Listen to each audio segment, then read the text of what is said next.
Sales training. I'm doing this because it was on my mind, it was on my heart. I quit doing so many of these just to let people get caught up in some of the older and not to just keep covering the same things. But I had a guy that sent me, and this comes up constantly, and it's something I try to cover in training every single time in our world. And guys, well, I'm going to cover this when you build it. This holds with any business you do. But it's communicating, how to communicate, being purposeful in it, and being purposeful on multiple side notes. The thing I always stress is at the end of a presentation, you've got to make great notes, incredible notes. All the details you can think of across the board. If you're trying to use a lender at any level for a close here, or as just the traditional normal next step, then sometimes the very best thing you can do is just email them. But somebody sent me an email they had sent and copied me on it just to get my input. So I want to read, and by the way, you, the person that sent this, if in any way you take this as, hey man, that's embarrassing, please don't. It is not. You did a very good job, not a dang thing wrong, and God bless you for giving me the opportunity to do this, because I couldn't have without you. If you are mad, drop by and I'll buy you a high-end glass of whiskey and make up for it. So, his was, Mrs. Glover, following up from our phone conversation, reach out to Doug Ogburn with First United Bank. He will be able to offer guidance on your credit. Contact information is below. Looking forward to meeting with you next Tuesday at 1. Doug, Mrs. Glover inherited a piece of property in Tulsa that she would like to build a new home on.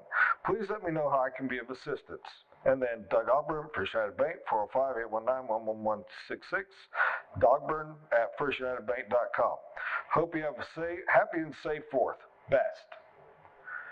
From the standpoint of quick, facts, done, in, out, perfect. Not a problem with it. However, I said, okay, let me teach you how to have handled that letter a bit better in my opinion, and this is just teaching. My style. Dear Mrs. Glover, I'm copying Mr. Doug Ogburn of First United Bank on this email. His information is below. Doug, Mrs. Glover has inherited a beautiful acreage here in Tulsa and is looking to build a forever home on the property. The hope expectation is the land will be more than is needed to cover the down payment. This is going to be a pretty nice home, as you can imagine. The hope slash guesstimate slash expectation is to build roughly a 3,000 square foot home for a budget of anywhere from $325,000 to $400,000 on the high end. We will need well and septic and a long driveway, but man, it's going to be worth it. Mrs. Glover has lived in Tulsa area her entire life. She is married, 3 kids, 2 are almost gone, but they still will get to enjoy the home for a time.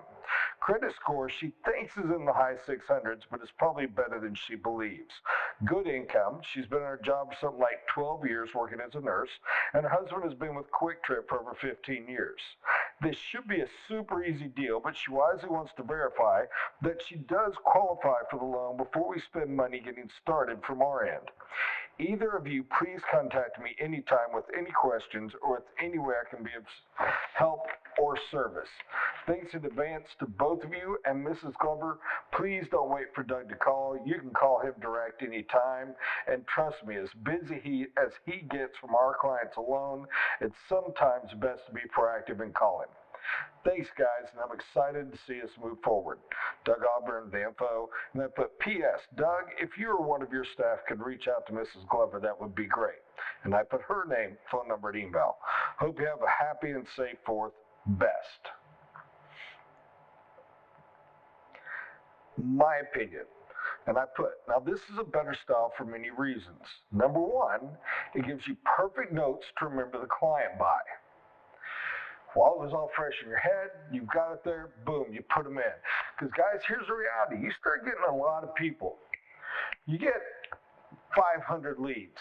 You do 100 plus presentations. You've got 40 contracted clients. You're going to run into people that are your clients that you won't recognize or remember. Your brain can't hold, it has a limit on cue, what it can get up there and what it can place and what it can hold at a time. But notes like that, they will click. You can check those notes, you pull it up on your database on your phone, and I mean half a second you're like, oh, boom, and you just open the file and you have it all. It's phenomenally helpful. Number two, it shows the client that you care. Remember, what's the great old sales truth? People don't care how much you know. In other words, they don't care that you can do. They don't care about the quality of product. They don't care how great you think you are and all this. People don't care how much you know until they, the client, knows how much you care about them, the client. Little things like this show to the greatest possible level and the least direct way possible, which is so much better. If you think I'm wrong, study lighting. You ever want a light right in your face and blind you, but you get massive light diffused on the sides and you can never see better in your life. So this is the same kind of thing. You are proving you care, and you know you proved you care, you listened. Basic marriage counseling 101. You proved it by listening, and not listening, showing you retained. And even better, hopefully, making notice some intuitive leaps or connecting the dots which showed you really paid attention. It's very important. It makes them feel good about themselves. Number three, it gives the lender what he needs to handle the client perfectly, and it framed the lender for a positive attitude towards the client, and believe me, that matters. Lender going in negative is going to have a hard time approving them. Going in positive and people are bad, they're going to have a hard time figuring out, well, why am I struggling to get this one done? It's very important. And you gave him every tool he needs. He knows the range they're shooting for so he can approve them for the maximum amount. And if they don't have it, to make sure he's got you and them framed and prepped and early. He knows what his down payment is going in. He knows what they think credit score and such. Job time, I mean, it's just, there's cakewalk on the floor in there. You're doing me huge help. I'm going to skip the next one I had written down. It reaffirms why the client is doing this from a positive standpoint and helps to make sure we're the only choice. We just reaffirm. We reaffirmed you're doing this, why you're doing this. I mean, it's not just an assumed close, it's just a close that was done. It was final, it was finished. It keeps you / me in control, whereas the original letter written passed off control. The original letter written was, hey, here's Joe, here's Susan, I hope you kids hook up and have a good time. Let me know what works out. You took control and you handed it to them. You gave them the power. This one kept control, kept me as the author, kept me as the dictator, made sure people are still including with me and communicating with me through. And this one, and it goes to the other note I have, can you count the number of seeds that were planted for managing future expectations, not just in sales, but in planning and even in construction? Some of these little seeds matter huge down the road. And I mean, there's tons of them. Just breaking down a few, and I don't want to give them all away because you got to get some. But first letter, talking about the acreage, inherited, boom, we've already submitted and handled the fact that that's the down payment. Yes, it was discussed, yes, it was known, but that's okay. We're just reclosing because you got to keep hammering those nails down now and then. We covered the guesstimate. We covered the size. We've established it's going to be 3,000 feet. We're not going to be floating all over the place on that. I had a number that was probably the higher end of what she was looking. And I went ahead and locked in on it. If there's a huge objection, I'm going to hear about it now. If not, we're there. Again, trial close, flowed, and well done. The other was I gave massive range on budget, and I've helped to establish the higher end budget if it is necessary to get the features.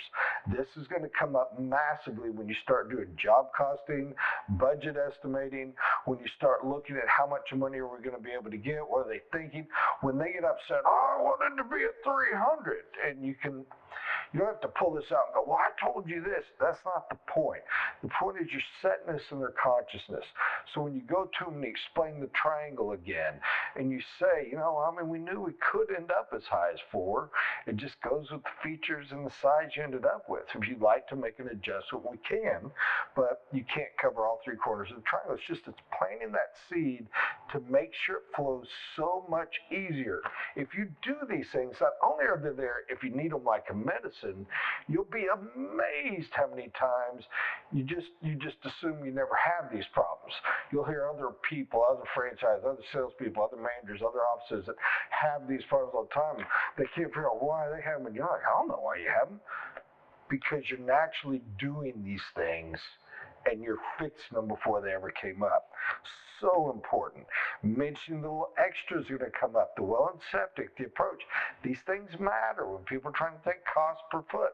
So it's laying that little foundation, going over where they've lived, reaffirming the tie, reaffirming the connection of the kids, taking out time frame. Kids are getting ready to leave, but still want to enjoy the home. Hey, do you think maybe they want to sign faster now? Just off that little thing getting in the back of their head? Or we're going to do it anyway. I'd sure like Jenny to see this as her home too, and I've lived here for a little while. You sped it all up. Easy deal. Credit score is probably a little better than they think. So I'm reestablishing we make you better than you were. I'm covering issues with construction coming up so that when construction headaches pop, that's going to flow. I'm establishing how communication works. There's just so many nuggets in there that are intentional and natural, but matter. And if you can start to do them, heck, I'll challenge you this. You're not sure what to do? Write the details, write the letters, write the notes. Try to do all you can intentionally and trust the other. Let unintentional happen, but just watch the positive things that flow out of this kind of communication, and you'll start to make links, and you'll start to realize, I didn't mean to do that, but what a great extra I got from it. So I'm in no way running anybody down. I'm in no way knocking the initial. There's a ton of us successful people out here that is what is done. That's how it's done. I'm just saying, if you put in the time and you put in the thought and a little bit of rolling with the writing, you're going to find intentional planning makes everything so much better than it goes. Worst example in the world, but I'm going to give it anyway. There's 2 ways of making sourdough bread. You buy the stuff and you get the little sour tasting flavory thing, and you throw it in, and maybe the yeast is a little bit, and it gets kind of that modern, I kind of like it, but it's more the tang sourdough. And then there's sourdough. Any y'all ever study making sourdough bread? You have to have a starter. There are starters that are hundreds of years old. You have to have a piece of bread that is intentionally allowed to rot, to sour. And every time you make sourdough bread, you take a pinch from that, and then you reestablish. So you're always keeping that soured piece of raw dough growing, but continuing with those bacteria and that soured rot that's going on inside it, so you can take that pinch off and put it in your fresh loaf, which this sour is going to sour that all. Now, when you eat sourdough and you're like, oh my gosh, that's the greatest thing I've ever eaten in my life, and most of you have never done so. If you ever get the privilege to do so, it is that. It is night and day. It is. You're going to think, oh, this was a 7. You're like, oh, I got to reassess. That's a -2, and 10's not high enough for the incredible variation. Now, you've had sourdough, and you like sourdough, and it's this stuff. That's the initial. But if you can learn and put in a little bit of effort, if you can get the starter going, if you can do the basic studies, it's a whole different level on the next ride. I hope this is helpful, and I hope I was clear that I was in no way trying to knock it if you're, my God, that's how I do it, or hurt anyone else's feelings. This is just a neat teaching chance that I don't get very often. I didn't want to miss it. Thank you, guys.